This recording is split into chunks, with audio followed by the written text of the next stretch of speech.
All right, we're looking at the different variations on the kettlebell squats. Today we're just going to look at the front squat and the goblet squat, just using one single kettlebell for now. There are different types you can do. You can do rack position as well.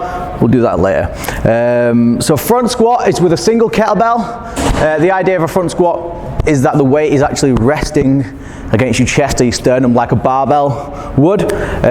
So it has to be actually sitting into your chest for it to be a front squat. A goblet squat, the weight is out slightly more to the front, almost pulling you forwards. It's a little bit better for a regressed version of the squat. It's a little bit easier for people's balance if they have stability issues. So looking at the front squat first, there are different grips you can use for the kettlebell. I don't really care which you use, it's personal preference. Some people like the skull grip, where my fingers are underneath, my thumbs are on the underside, and I would rest the bottom of the horns of the kettlebell into my sternum from here. So this would be a skull grip, and my front squat, keep my elbows nice and low, be sitting back as low as I can, always working full range of movement.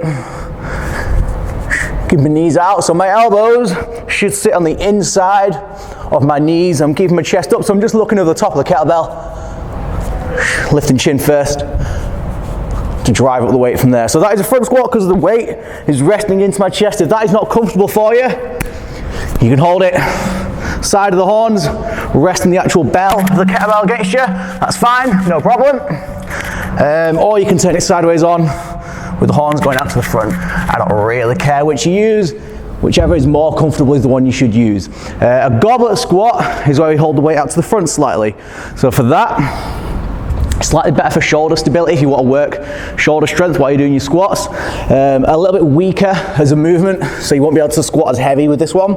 Again, different grips we can use. Traditional would be holding the top, index finger on the top, clamping my elbows together. So I should be able to squat without even holding onto the kettlebell, because I'm doing this movement to clamp that kettlebell in place, which is why it's good for our shoulders. So you can see the weight from the side isn't actually touching me. When I sit down into the squat, it goes there. So people who traditionally fall over when they're doing the squats because the balance isn't correct, this is a good counterweight movement. Again, you can use whatever grip you want, and you can just hold it with your elbows clamped down like that, if that's comfortable for you.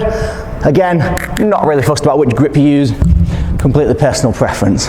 Those are the two basic squats for the kettlebell. See you next time.